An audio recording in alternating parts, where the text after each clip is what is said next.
ఒకసారి మళ్ళీ చదువుతాను.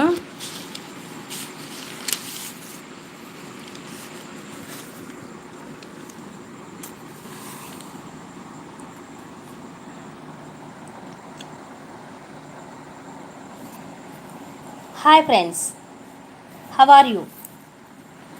Like, share, subscribe. Today topic: అసంభవం ఏదీ లేదు. Nothing is possible, everything is possible.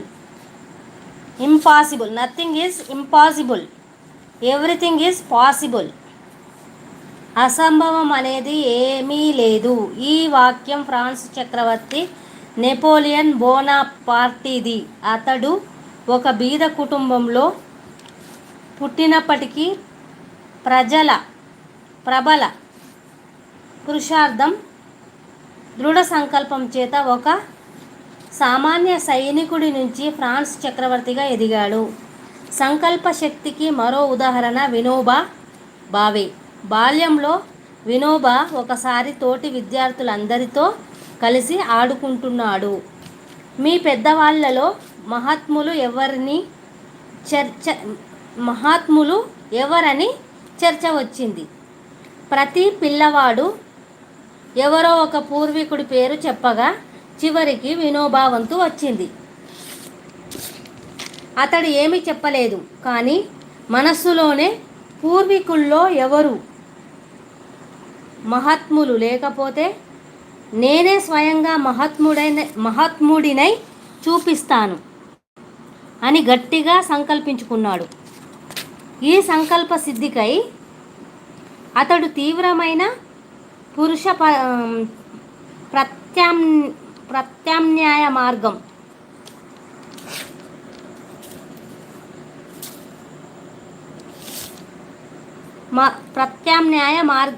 మార్గం ఆరంభించాడు.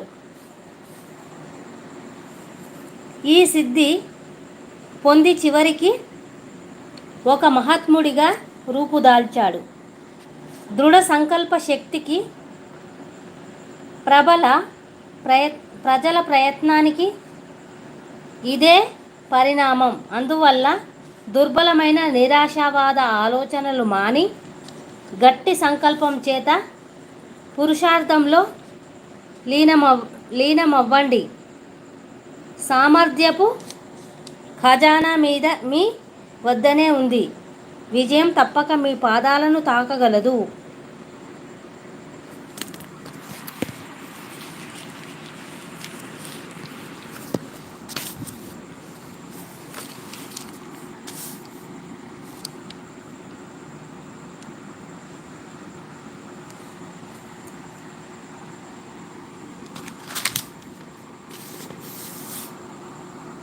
హాయ్ ఫ్రెండ్స్,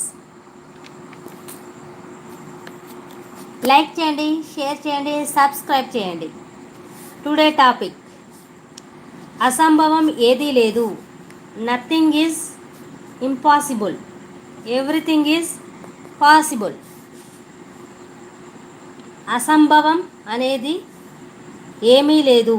ఈ వాక్యం ఫ్రాన్స్ చక్రవర్తి నెపోలియన్ బోనాపార్టీది. అతడు ఒక బీద కుటుంబంలో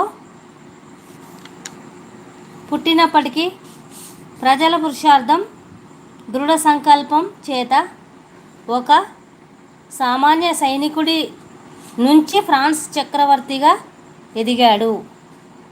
సంకల్ప శక్తికి మరో ఉదాహరణ వినోబా భావే. బాల్యంలో వినోబా ఒకసారి తోటి విద్యార్థులందరితో కలిసి ఆడుకుంటున్నాడు.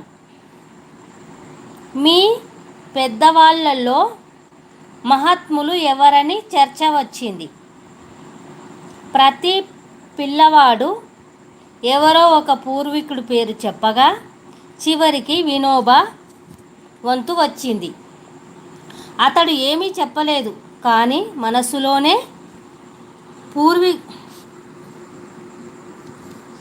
పూర్వీకుల్లో ఎవరు మహాత్ములు లేకపోతే నేనే స్వయంగా మహాత్ముడనై చూపిస్తాను అని గట్టిగా సంకల్పించుకున్నాడు.